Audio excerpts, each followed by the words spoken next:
Okay, ladies, this question is for you. Has this ever happened? You've brought an idea to your husband, spouse, fiance, whatever, total hard pass. They absolutely refuse it. And then something happens, and then they are all for the idea so much, in fact, that they almost make it seem like it was their idea to begin with. Question's a little personal. It is a bit personal. Okay. That's what happened with this guy.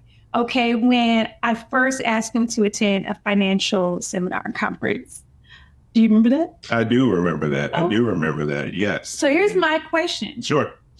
Why were you so resistant to taking a financial conference or class? That is a great question. But before I give the answer to that, can you please give a little bit of context on how the seminar came about? Sure. Okay. So I was working at the bank, and a bank patron came in. Yep.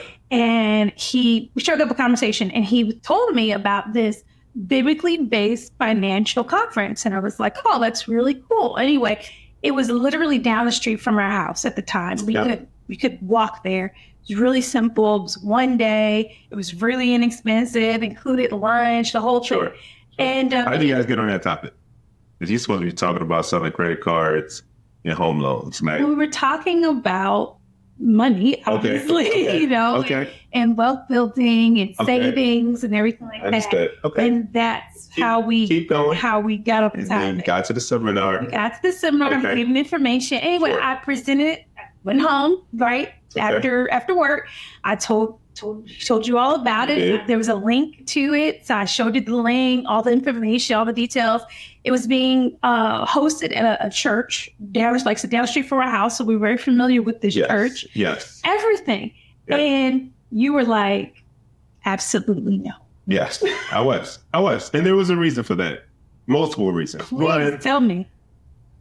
Wife comes home. Hey, heard about this seminar, Christians, money.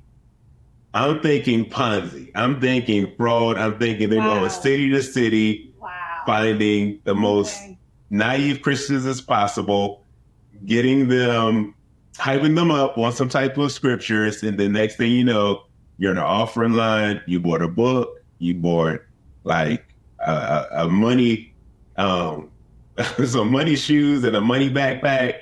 And then you're in a worse off condition than when you started. Okay, so that's one. Right. That's especially the conference. Quick fact check: how many offering lines or offering plate rotations happened? I'm counting. It was about 20. I think it was okay. So it was zero. Zero. It was no. There was zero. Yeah, it was no. I don't even think they asked for anything. They didn't ask for anything. Okay. Okay. All right. Okay. Keep going. Second thing, I didn't think we were doing that bad. That's like if you come home and say, "Hey, Ray, I want us to go to this, therapist for a certain amount of weeks." And I'm like, this is out of left field. Where did it come from?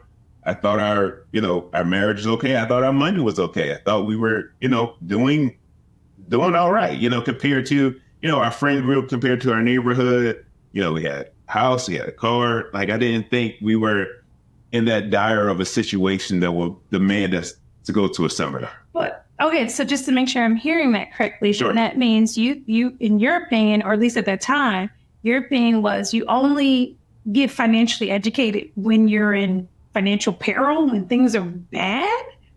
Yeah, yes and no. Okay, so because you work at a bank, you had your Series 6, Series 67, 63, excuse me. That's not my field. But I'm in corporate America, we're making money, we're moving up the ladder. I think we were doing all right, but I just didn't realize how great we could have been doing, like how much we could have optimized God's finances, how we could be in so much of a better place financially than we were today. I couldn't even conceive that picture at the time until I saw it at the seminar. We'll get to that. But then the third thing, I never talked to anybody about money. Like growing up, you didn't talk about money openly. You didn't talk with others. Having a financial advisor, that was a new concept. You figured it out, kind of on your own. You had conversations here and there, but being able to, talk about things like credit score and budgeting and, income in an open forum, that was just such a foreign concept to me. So those three things combined, I was like, I'm good. So just in summary, Sure. the reason why you were so resistant is number one, suspicion. Yeah, I was suspect. You were suspect of everything. You were suspect of who invited me. Yep. You were suspect of the event itself. Yep. You were suspect of me that I was some naive, I don't know, just pigeon. You looked, apparently. You said it. I did. I did. Well, you kind of did. Okay. So, but just suspicion Sure, that someone's going to sure. take our personal financial information and use it against us to harm us. To take Exactly. advantage of us. And go to the next city and do it again. Rinse and repeat. Okay, so quick fact check. The person who invited me, who is that person in our life right now? That person is a trusted friend, beloved advisor who I can't imagine our life without right now. Wow. They have totally transformed our current and our legacy just by their overall obedience. So Yeah. that would And have been a then- big miss. The actual event itself, we already confirmed there were no offering lines.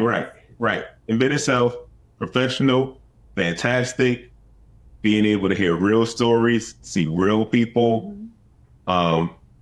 I enjoyed the event so much. Like at the end of the event, I was like, how can I volunteer? How can I work at this place? So glad I thought about this idea. Oh, yeah. Invited my wife, just who Yeah. else I can tell.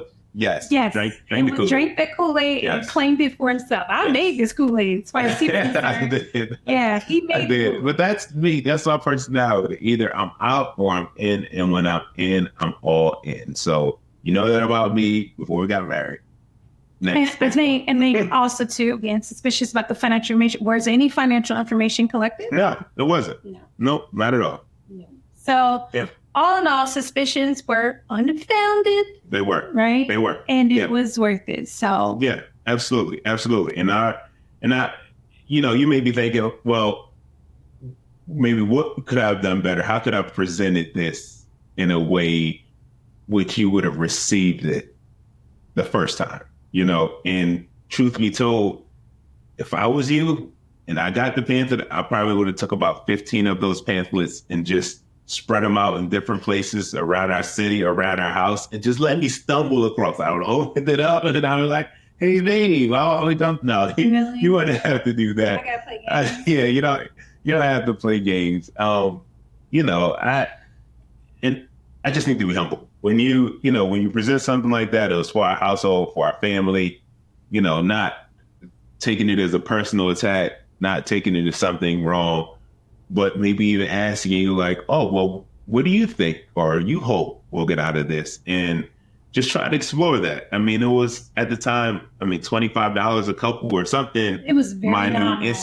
Very insignificant. So it was just time. And I'm so glad so many years ago we did that, because it has totally transformed our entire life. So real quick, what made you change your mind? I mean, you were so like hard pass. You were against it. And then we still went. Yeah. And it wasn't me. I did not drag him. Yeah. I did not nag him. Yeah. You changed your mind. But what was that turned it around for you? You know what? To be honest, I can't recall if it was just one thing that was like, hey, I'm going to give this a try. I pray, I submit to God, and I probably prayed and I just asked her, hey, is this something we should do? Or he just put it on my heart to probably do. Like, I just can't recall, because I do remember being so adamant, like, I'm not going to take 8 hours of my Saturday and go to this Ponzi scheme or this, multi-level marketing scheme. I'm not going to do that. So maybe when you went to sleep, I read the material over again.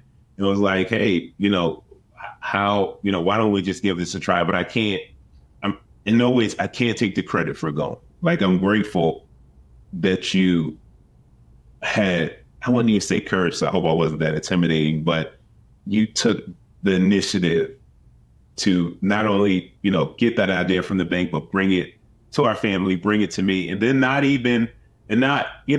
nag me, harass me. Once I was like, no, I'm not interested, you left it at that. Like, it was like, okay, you left the materials right there. I could read them at any time. It wasn't like, Ray, why are we going to go? Hey, we need to go. I'm going by myself. It wasn't any of that. And I will say that probably helped with the process of, convincing me to go, because it wasn't, you gave me enough space to evaluate and make the decision on my own. So seems like, in summary, your wife is not a naive pigeon. Okay. No, not at all. Does have good. Not at all. She does have good ideas. Yes. Worth listening to. Absolutely. No, but in all seriousness, what would you say is the take-home lesson from this? Take-home lesson. Let's on into your finances. You don't know it all.